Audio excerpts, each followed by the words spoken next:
بكت عيني بكت عيني بكت عيني على ذنبي وما لاقيت من كربي فيا ذلي ويا خجلي إذا ما قال لي ربي أما استحييته تعصيني ولا تخشى من العتب. بسم الله الرحمن الرحيم. الحمد لله والصلاة والسلام على رسول الله نبينا محمد وعلى آله وصحبه أجمعين.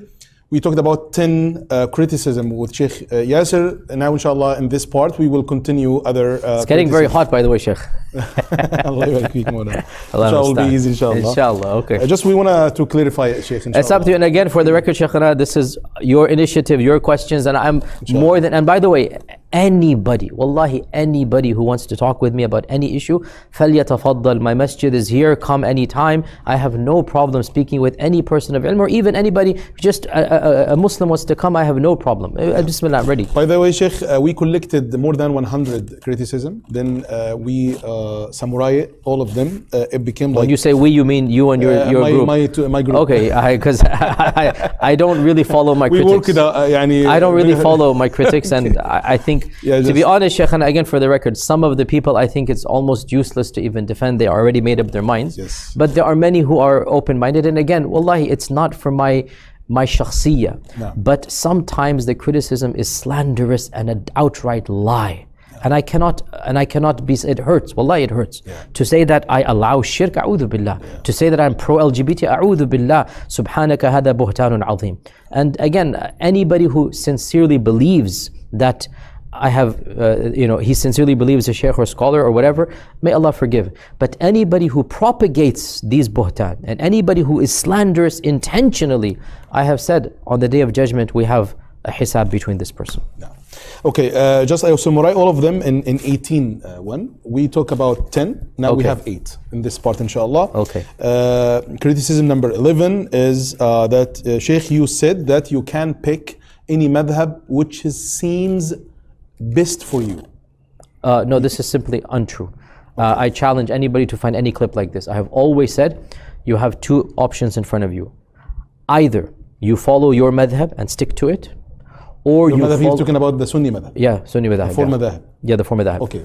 Or you follow a sheikh and alim that you think is qualified, and your intuition and your conscience tells you this is a person who fears Allah and is sincere and has ilm, and you ask the sheikh whatever question and you follow. You don't have to ask the madhab of the sheikh. As long as he's a mainstream mufti and alim, you are not allowed to pick and choose your fatwa based upon convenience. The criticizer tries to let people know, the sheikh says, okay, anyone you love, just go.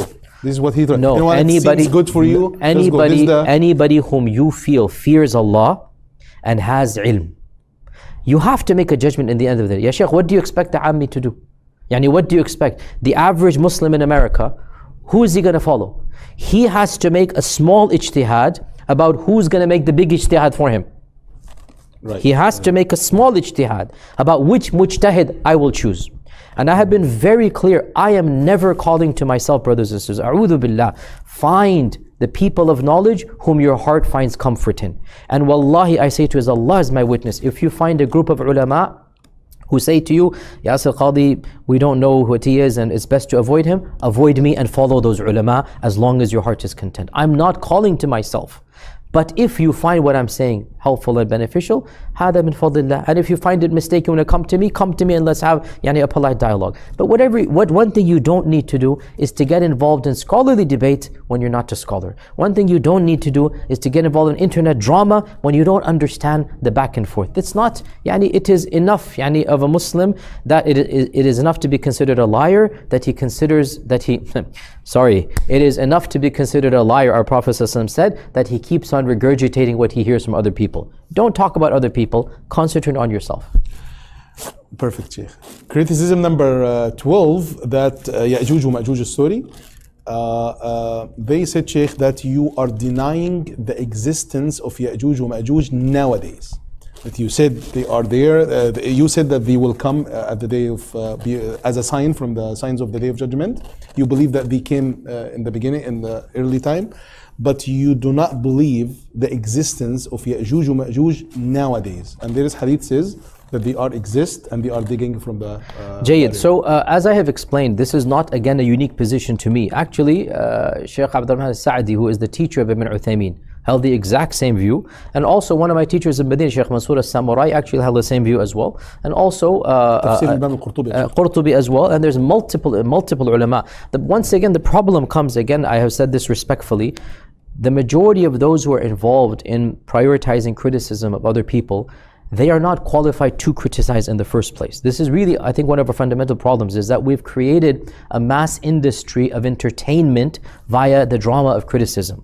And so when people aren't qualified to discover faults, what the position I hold is a minority view. By the way, with utmost respect again, I am not aware of any book of Aqeedah putting in their matan of Aqeedah that a part of the Aqeedah of the Muslim is that they must believe that Yajuj and Majud are trapped behind a wall. There is no book of Aqeedah that I'm aware of the early times of Islam, and I have read many of them, that has this as a part of its Aqeedah. We believe in Yajuj and Majud, they existed in the past, the Quran says so. We believe they will come in the future, the Hadith says so. As for the issue of them being trapped behind a wall right now, there is only one explicit hadith in this regard, and it is in the Jami' of At-Tirmidhi, and Al-Hafid Ibn Kathir himself says that this hadith is da'if and it seems to be from the Israeliyat. If you remove this hadith from the picture, there is no explicit evidence that the Yajuj and Majud are currently alive, trapped behind a wall. So again, one needs to understand Sunni methodology is what? Is that if the Prophet ﷺ said it, we accept it. But what if he didn't say it? How do we know he said it? When the hadith is da'if, and some person says the hadith is da'if, and I believe the hadith is da'if. Also, one of my teachers and mentors has an entire chapter and article online, you will find it, about why this hadith is da'if, and you will find this, also one of the students, Ibn Uthaymeen, wrote 3 articles about this hadith, explaining why it is weak. The hadith is weak from an isnad standpoint. So my opinion, when the first lecture I gave about Ashrat al-Sa'ah, I was followed Shaykh al-Albani, who said the hadith is Hasan. So I said the hadith is Hasan, we must accept it. That is what I say. If the hadith is Hasan, we accept it. But later on I discovered actually no, Shaykh al-Albani could be mistaken, and Ibn Kathir and Fulan, they all say this hadith is weak. And so when the hadith is weak, there is no evidence to suggest that they are currently trapped behind a wall. So my position is therefore this is what I consider to be the more appropriate one. But at the same time, to make this issue an issue of Aqeedah is itself a problem, because it is not an issue of Aqeedah. No scholar of Aqeedah said, or no mainstream scholar and no authoritative book said that of the beliefs of Ahlus Sunnah is that there are billions of people currently trapped behind a wall somewhere on earth. And perhaps one day I'll give a library chat where I explain this in more detail. But again, what I am saying, Anwar Shah Kashmiri, the famous alim of India, Sheikh Rashid Rida, Sheikh Abd Nasir al-Sa'di, all of them, they held this view. Al-Qurtubi has a similar view as well. Plenty of ulama said this as well. It's nothing new, but unfortunately, the people don't know. في تفسير القرطبي, by the way, he has 3 opinions. The first opinion that they are exist, but he does not like this opinion. The second opinion, he said they won't come. They won't come at the day as a sign. Yeah, he actually has even more. You don't have this opinion. No, not at all. You do have opinion that they will come as a sign. Yes. But Imam al-Qurtubi himself, he mentions an opinion. Yes. Because there is a well-known opinion, and again, people don't know this, that there is a mainstream opinion that the verses about Yajuj Majud that are coming, right? حتى إذا فتح يأجوج ومأجوج وهم من كل حدب ينسلون. Actually, many ulama said this was the Tatar invasion, the Mongol invasion. And they said it is not from the Ashrat al-Sa'ah towards the end of times, it is from the Ashrat al-Sa'ah that is happening right now. This is a mainstream Sunni opinion. But once again, unfortunately, our, and that's why it's difficult to say this, because it really comes off as harsh. But wallahi, I advise the brothers that look at who's doing the criticism, look at their track record, and look at their gaining of knowledge. Generally speaking, senior ulama are not involved in these types of things. And to make it a problem and to make it an issue of aqeedah is itself a problem. The position I hold is very mainstream. It might be a minority, I agree, but it is mainstream. It is well known, it is well documented, and it is something that usul as-sunnah affirms. Wallahu a'lam. Barakallahu feek, Shaykhna. Criticism number 13, that you give fatwa that there is allowance to shaking hands the opposite gender. There are many opinions that I'm sure people will find problematic. No problem. This is what fiqh is. Everybody knows this is one of the aqwal of the Shafi'i madhab. It is not the standard of the position, but it's there that if there's no shahwa, then it is allowed. Everybody knows that this is the position of many fiqh councils, including European, and it's also the position of Shaykh Qadhi and others. If somebody disagrees, then don't do it. But what I said actually is that it's makruh, to be technical. I said it is makruh when there is no shahwa, and it is haram if there is shahwa. Shahwa means desire and lust. It is makruh, it should be avoided. Don't make it the norm. So if somebody doesn't like the fatwa, no problem, but I don't see... But they will say that there is hadith, and Nabi sallallahu alayhi wa sallam said, لَأَنْ يُطْعَنَ أَحَدُكُمْ بِمِخْيَةٍ. Shaykh al-Albani himself says the hadith is weak. Shaykh al-Albani himself says the hadith is daif. Shaykh al-Albani make this hadith weak. Yes. Then they don't have evidence for this hadith sayings. That's, yeah. Okay. طيب, شبهة number 14, التجديد والإصلاح. That you said literally that we have to make changes, compromises, reforms in our religion. No, I never said this. Once again, look at the videos and listen to my context. A'udhu billah, we don't make reform in the deen. A'udhu billah, the deen is the deen of Allah Azza wa Jal.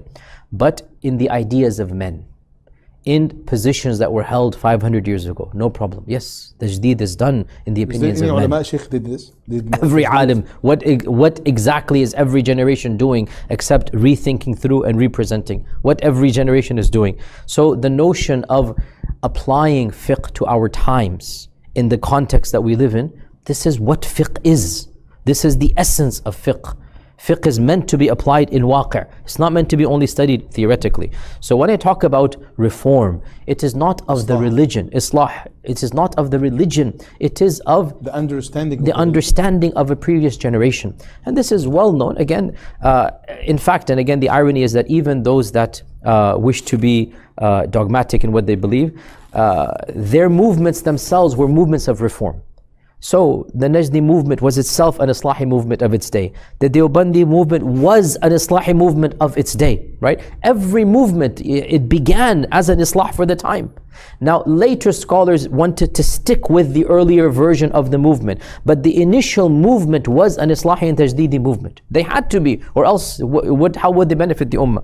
So again, to be clear, what I'm saying, and anybody who does not understand this, all you need to do is to listen to my Q&As that I've given. I have, I think, over almost 300 detailed Q&A sessions I have online on this YouTube channel. Go look them up.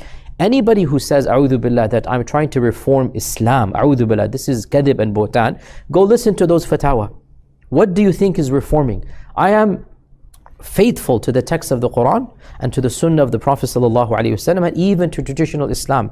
The irony of ironies that I find is that the actual progressives who consider many things like liwat to be halal and what not to be, the actual progressives label me a fundamentalist, and those that are on the more ultra fundamentalist side, they label to be liberal and whatnot. These are labels. In hiya illa asma samaytumuha. In the end of the day, methodology and real example speaks louder. So anybody who doesn't understand what I'm trying to say, listen to my actual talks about fiqh, my actual fatwa that I've given, and how I make istidlal of those fatwa. This is, you see it in front of you. Subhanallah, I mean, there are so many opinions. I can literally, a simple example, nikah of a Muslima with a kafir. Some ulama are saying it is allowed. I have put my foot down. No, it is not allowed. By ijma', it is not allowed. Okay? And many other things in this regard. So what are you talking about reform? What issue? Quote me an evidence or an opinion. Quote me a position that I've held that has contradicted the ijma' of the ummah, or explicit.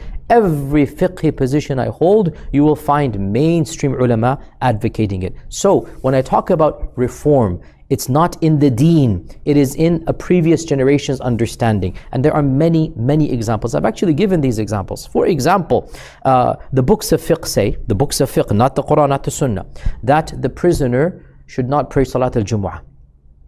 The Muslim prisoners of America, They have the constitutional right to pray Jumu'ah. Should we tell them the books of fiqh say don't congregate for Jumu'ah? Or should we understand that given the current time and place we live in, we should fight for their right to have Jumu'ah in prison?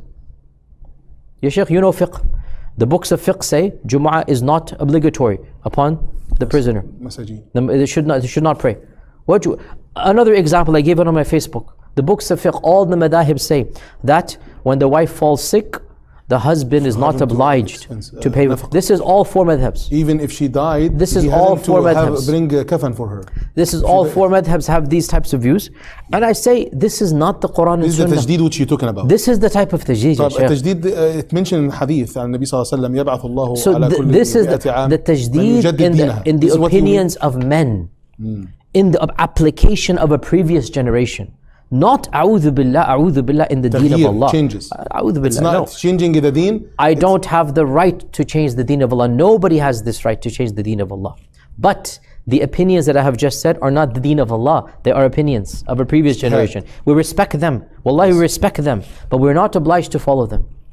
Okay. The shubha after that right away, Sheikh, shubha number 15 or criticism number 15 is that you try to say that هم رجال ونحن رجال. The same topic, that هم فقهاء لهم اجتهادهم, they have their ijtihad, and also recent scholars, they have حق either to criticize the old scholars or to have another ijtihad, like it's different than their ijtihad.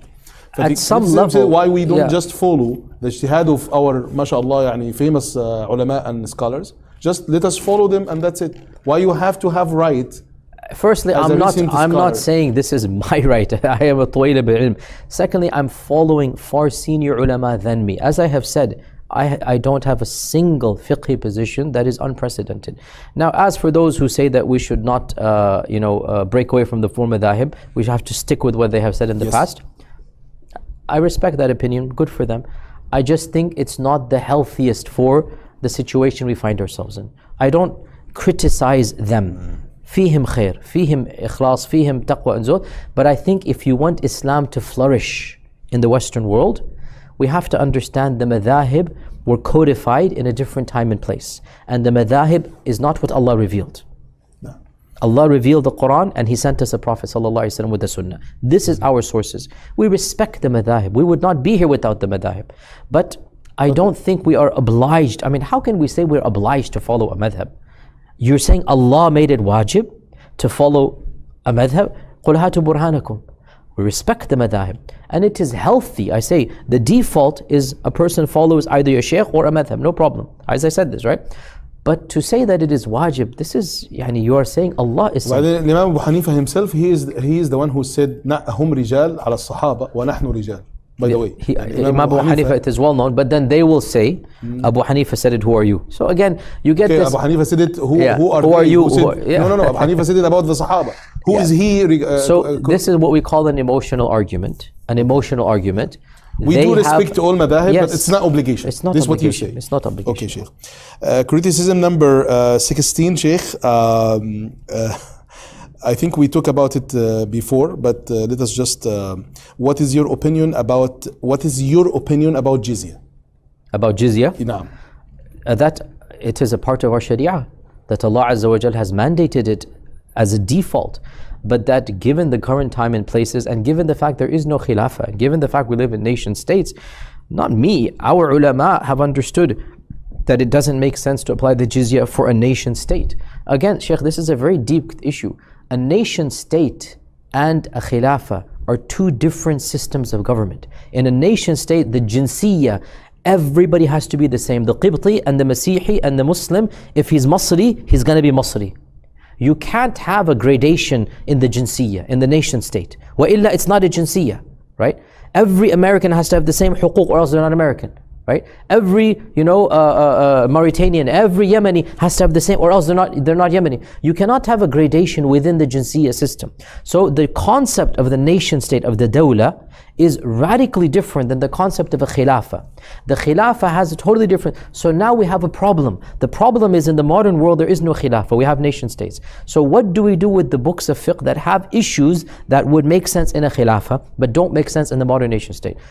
All I'm saying, go ask the ulama of the other countries. Why are they asking me about jizya? I'm living in America. Go ask the ulama of the Muslim lands. Why aren't they calling for jizya? Because they understand, as we said in a previous, siyasa sharia is different than modern. So we never, a'udhu billah, I have never, and this is they try, Sheikh, to let you seems to your followers that you are rejecting the hudud, rejecting something from the deen. This is what not at all. Watched all these criticism. My context is very clear, Sheikh. And again, anybody who listens to my prepared lectures, maybe sometimes in an unprepared response I might have an incorrect slip of the phrase, but anybody who listens to a prepared lecture, I would like to say that it is impossible for a sincere person to misunderstand what I'm saying. Wallahu a'lam. Criticism number 17, that you have conversations with those who are enemies to Islam and you have an agenda.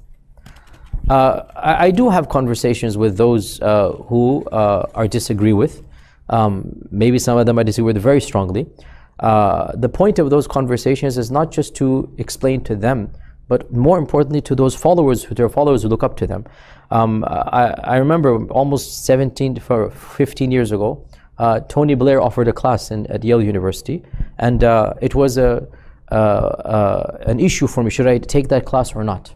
And I eventually took it, and I felt that overall the benefit was more, because I was able to speak to him directly, and I explained to him the anger that the Muslim world feels, and I told him point blank to his face in front of the class that he will have to answer to his Lord on the Day of Judgment for what he has done in Iraq.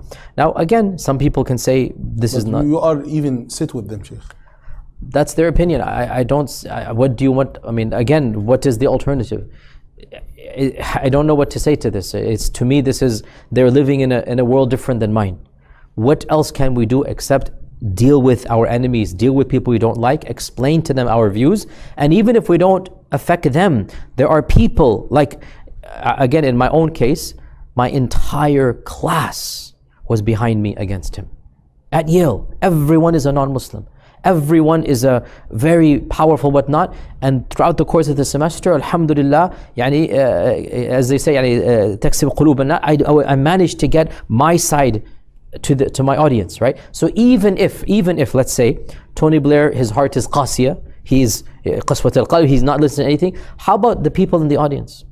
And also, I felt that nobody is telling him point blank what he needs to hear. He's surrounded by his own entourage of yes men, we call it in English, yes men, like everybody's praising him, whatnot. In any case, I don't know, I don't view this as a criticism. They're right, I speak with everybody and I speak my mind with everybody, and I think this is what my religion calls me to do. I don't see this as a criticism. Is that from our deen to have conversation with our enemy? How can it not be? What is the entire seerah? You be harsh when you need to be harsh, you be strict when you be gentle, you need to be gentle. Do you have any examples that Rasulullah was sitting with someone who doesn't believe in him? What do you mean? The whole seerah is what, other than giving da'wah to the kuffar and Quraysh? No, they wanted to represent the seerah was just Urwa ibn Mas'ud and others. And his enemy, and that's it. Even trying to make this. How about the Christians of Najran? The Christians of Najran coming to the masjid and actually doing their rituals, as Ibn al-Qayyim mentions. Right? No, it's literally the Prophet, they didn't accept Islam. They did not accept Islam. But for a week, maybe even more than this, for a week, and they were worshipping. They were worshipping. In the masjid. This is what the hadith mentioned. Sheikh said that Ibn al-Qayyim says this and whatnot. And my point being that, again, I don't understand this criticism. What do you expect to do except you're going to sit with the one who disagrees, you're going to convey the message, and you're going to make sure the people in the audience understand. Now, in order to do that, with Tony Blair, for example, right? You have to sit as a student in class, you have to dress, you have to interact and smile. If somebody says, A'udhu billah, whatnot, okay, you have, I don't know what to say, you have a different way of going about. You have to have a type of talattuf, a type of gentleness when you speak and talk, and get your point in a way that you're still in the audience. If I threw an egg at him, or more than this, what am I going to accomplish? So I don't understand what they expect of this type of thing. And I don't see this as a criticism. I don't understand the criticism, to be honest. By the way, Sheikh, I have to say this, and you know that Sheikh Ibn al-Qayyim rahimahullah ta'ala said anyone says that the non-Muslim people haven't tried to come in the masjid and to have something from their worshipping in the masjid. If anyone says that, which is all those who are criticizing you in this point, they have this belief. Ibn al-Qayyim said literally, you are following someone, it's not Rasulullah sallallahu alaihi wasallam. I mean, the seerah shows that he allowed this as something well known. Ibn al-Qayyim mentions this. What can you do? Like I said, a lot of the people who are criticizing and whatnot, they haven't studied to a level that gives them the right to be critical of certain opinions. Okay, criticism number 18. That what is your view about those who are mocking the Prophet Muhammad sallallahu alaihi wasallam clearly? They said that you are not clear and you are not like wadih with these guys. La, I have said very clearly by ijma' of the ummah, the Muslim who does this has become murtad, and in an Islamic land, the penalty of ridda will be implemented against them. As for the dhimmi, even in an Islamic land, the ahnaf have a position. The dhimmi is the one who is a non-Muslim living in a Muslim land, in a khilafah, right? Nasrani or Yahudi living in a khilafah. Dhimmi, who mocks Allah and His Messenger, the Hanafis have a different position than the other three madhabs. So if anybody, again, I find this interesting, like how is this problematic to mention the Hanafi position? As for us living in non-Muslim lands, what do they expect? And again, I have been very clear. We do not have the right to enforce any version of the Sharia upon the people living around us. Not at all. We are citizens of a land that has a different law. Just like the Sahaba in Ethiopia and Habasha, they did not implement the Sharia. A person became murtad in Habasha. The cousin of the Prophet, and well known, became murtad in Habasha, distant, Quraysh I'm saying. They became murtad. Abdullah, they became murtad in Habasha. What did they do? Nothing. They didn't touch a hair on his head. What are you going to do? It's Habasha. You cannot implement. You are not judge, you are an executioner to do this. So again, I don't understand the problem in this regard. The Sharia is very clear, the hukm is very clear. Ibn Taymiyyah has an entire book on it. The Muslim who does so, there is ijma'. The dhimmi who does so, there's two opinions, the majority and minority. But the one in non-Darul Islam, what are you going to do? We oppose, we speak out against, we correct the misunderstandings, we're very angry at this. But what are you going to do? We cannot be violent and physical. A'udhu billah. This is not our deen to be violent and physical.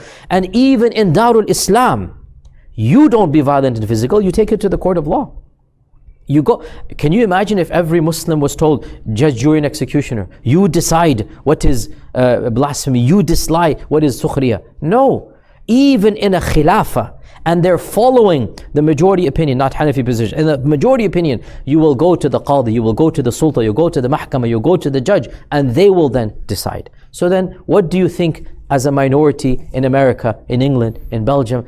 I don't understand what they expect, what more do they want? So my position is crystal clear. The Sharia is very clear, the hukum is very clear, but we are living in a land where the Sharia is not being applied. And we have to correct in a way that billati hi ahsan. Sheikh, last inshallah criticism that you took your PhD from Western University, from Yale University. Why you did this?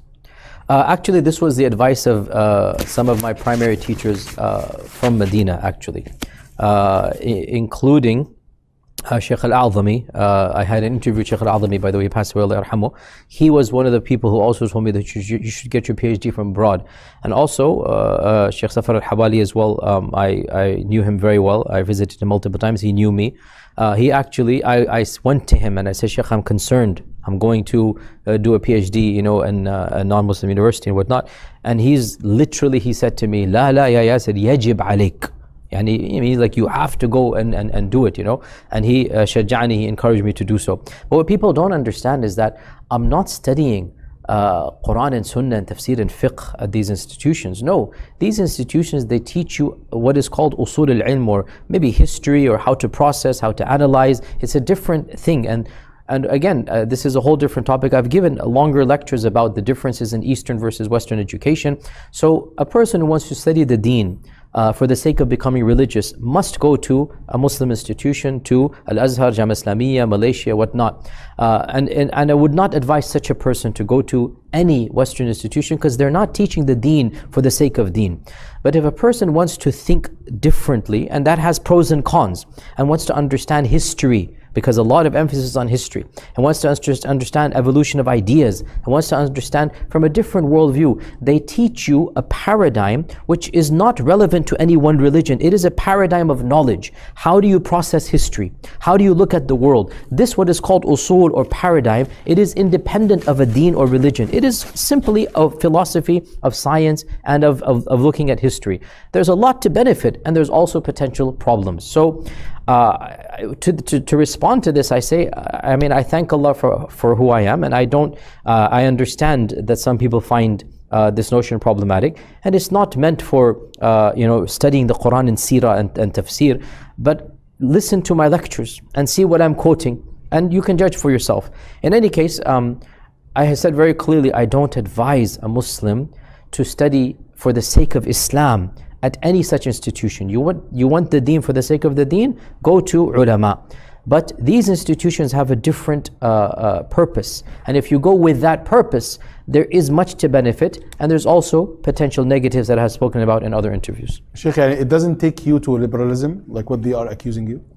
It doesn't take you to liberalism. It's up to you if you want to go that way or not. How can any institute drag you to something? You have to decide to do that. There are very orthodox, very practicing people in these institutes, and there are those that are liberal. It's up to you what you want to do. So you are your own boss in this regard. And if you want to become on that paradigm, it's up to you to do so. Now, finally, just before I end, Sheikh, there is data. You have to know it. I think that you don't know it. Data about your videos. Sheikh Yasir Qadhi made 1,800 videos on his social media. We have YouTube, we have Facebook, we have Twitter, we have also Instagram. And mashallah, YouTube almost 500,000 followers or subscribers. And on Facebook, 1 million subscribers and followers. And Instagram, 500,000 also, and Twitter, 500,000. So these are your platforms. Number one, Sheikh Yasir made 1,800 videos. And subhanallah, you will be surprised because we collected all views on all his social media for 1 week. Our brothers in Riyadh, they did this for Al-Majd TV. Oh, Al-Majd TV. I have been on Al-Majd TV back in the day, mashallah. Sheikh, we collected all your views. I did not know this. Okay. It's 250 million views in all your social media or your platforms. From that, since you made your YouTube like 15 or 13 years ago. And this is, I ask Allah for ikhlas and qabool. I ask Allah to protect my faults and sins. I ask Allah to guide me and to guide others through me. I ask Allah that the benefit that I bring about is much, much, much more than any mistakes and harm. That's all we can do, inshallah. We have to be proud of you, Sheikh. Our Sheikh has 250 million views in all his social media and platforms. And also there is like 50 million people that they liked the video of the Sheikh, and there is 1 million people they didn't like, or 1 million disliked to the videos of the Sheikh, which the percentage is 1 or 2 to 100. Every 100 people, there is 98 people liked, and there is 2 people disliked. So we have, alhamdulillah Rabbil Alameen, 250 million views. This is, subhanAllah, like benefits for everyone who is watching Sheikh Yasir. I have 3 messages before I end this, inshallah, interview. 1 message for those who are watching Sheikh Yasir and they are liking his videos. Please, be like supporting to Sheikh Yasir Qadhi. Support also subhanallah, the reputation of Sheikh Yasir Qadhi. It's like an obligation on us. La, Sheikh, I have to interrupt you. Sheikh, I have to interrupt you. We should say that. I have to interrupt you. Us, Sheikh. I don't want people to get involved in social media debates. Wallahi, my advice to people is to benefit. Just support, Sheikh. It's your haqq on us, ya Maulana. It's your haqq on us. If it's not going to exacerbate or make it worse. Of Sheikh Yasir, generically, but only without causing more fitna. No more fitna. Just I'm talking about the support, regular support of our Sheikh. Now he declared and he clarified every single criticism. As an audience for Sheikh Yasir, he has haqq on us to defend his reputation and to support him also. This is the Sheikh, it's your haqq on us, Sheikh. This is the first message. The second message for everyone who is criticizing Sheikh Yasir Qadhi without bad intention, like with good intention. Brother and sister, please Put this ayah in your mind.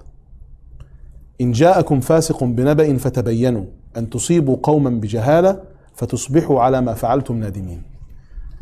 Before you criticize, please make sure that Sheikh Yasir said this. This is exactly what I did.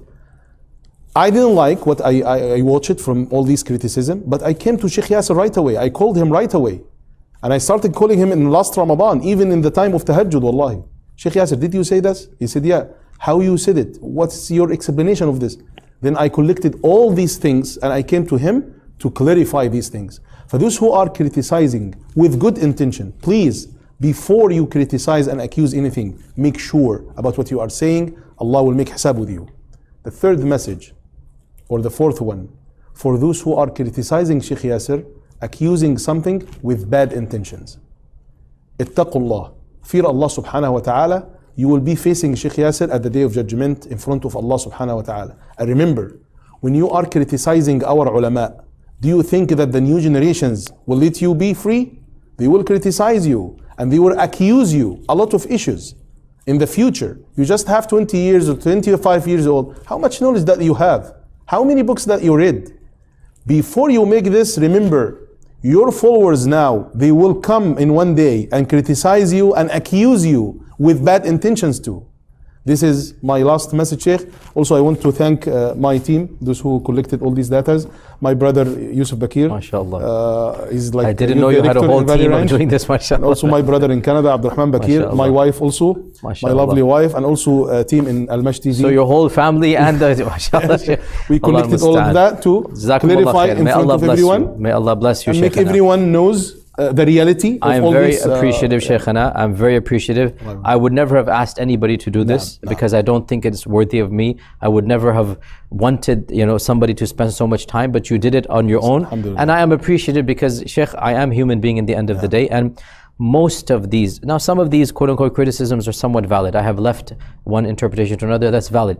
But some of these, wallahi, Shaykh, buhtan, slander, about some of the things that, I love the Quran, to be accused of a'udhu billah. I love the Sharia, to be accused of saying something, so it hurts, it really does. I'm a human being. So it is painful, and therefore I appreciate the fact that you took the time to compile this list and allow me the opportunity to defend and whatnot. And in the end of the day, we ask Allah subhanahu wa ta'ala, I ask Allah azza wa jal for ikhlas, for sincerity. I ask Allah for hidayah, ihdina as-sirat al-mustaqim. I ask Allah azza wa jal to make the Quran the guiding light for us and to allow the seerah and the sunnah of the Prophet to be our illuminating path. I ask Allah for the shafa'ah of the Prophet on the day of judgment. I am not ma'soom, I am not infallible, I make mistakes, I will make mistakes. I'm also at a time and a place where Islam is being attacked from so many different ways. I'm trying my best to preserve the deen of the next generation of this land and to defend the attacks, but because there's so many and so unique, there's no doubt there's going to be some mistakes. So my humble advice to those that are listening,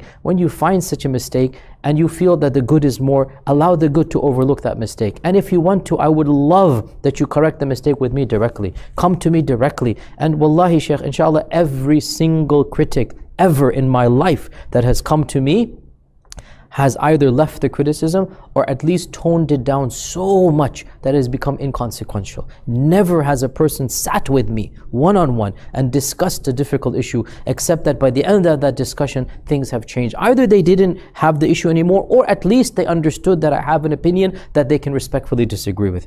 Unfortunately, Shaykh, sometimes people don't come directly and they find a mistake and they make it bigger, or it's not even a mistake, or they spread it. And I think it's detrimental to the ummah, Shaykh. Wallahi, I think it's detrimental. We don't need more internal drama. We have enough external drama to actually worry about. As we're speaking, what's happening in Palestine? What's happening to our Uyghur brothers and sisters? What's happening in Kashmir? What's happening in India? As we're speaking, Muslims are leaving the faith. How many of our young shabab are leaving the faith? As we're speaking, the shahawat and shubuhat. Ya akhi, you want to do something to my critics? I say, go find these battles and wage them, mashallah, tabarakallah. So much to do. And if you think somebody is wrong, then present something better. rather than simply finding the faults of the first person. If you think a methodology is wrong, defend the truth in a better way. And may Allah bless you when you do so. This is my sincere nasiha. Wallahi, we want barakah in all da'wah to Allah. قُلْ هَذِهِ سَبِيلِي أَدْعُو إِلَى اللَّهِ عَزَّ وَجَلَ. We're making da'wah to Allah Azza wa Jal, not to our personalities. So anybody who disagrees, go ahead and disagree with adab. Go ahead and correct where possible and ask Allah for hidayah and tawfiq and sadat, inshallah. Before I end this, I have a small story in 1 minute and I will end inshallah with you. One from Sahabat Rasulullah sallallahu alaihi wasallam. He came to Rasulullah sallallahu alaihi wasallam multiple times drinking alcohol. Then one from the Sahabat Rasulullah sallallahu alaihi wasallam told him, La'anak Allah, may Allah curse you. You are coming a lot and drinking alcohol. You don't have tawbah. Then Rasulullah sallallahu alayhi wasallam told him and taught us actually with this unique statement. He said, لا تكن عونا للشيطان على أخيك إنه رجل يحب الله ورسوله. He loves Allah wa Rasulah. Do not be with the shaitan against your brother. If you have nasiha, come to him. For the one who was drinking alcohol multiple times from the Sahabat Rasulullah sallallahu alayhi wasallam. هكذا علمنا رسولنا الحبيب. Sheikh, before I end, I know now why these millions are loving you. I discovered 5 things of Sheikh Yasir, and I will end inshallah my interview. 5 things make this guy, all these people love him. Alhamdulillah Rabbil Alameen. 5 things. Knowledge as a first thing. The second thing, subhanallah, smartness. Then the third thing, subhanallah, kindness. Then the fourth thing, subhanallah, humbleness. And the 5th thing and the last thing, communication skills. Because of that, alhamdulillah, we are loving our Sheikh, Dr. Yasir Qadhi. Barakallahu li wa lakum. Assalamu alaikum wa rahmatullahi wa barakatuh. Jazakumullah khair. Barakallahu feekum mawlana. فيا ذلي ويا خجلي إذا ما قال لي ربي أما استحييته تعصيني ولا تخشى من العتب وتخفي الذنب عن خلقي وتأبى في الهوى قربي فتب مما جنيت عسى تعود إلى رضا الرب تعود إلى رضا الرب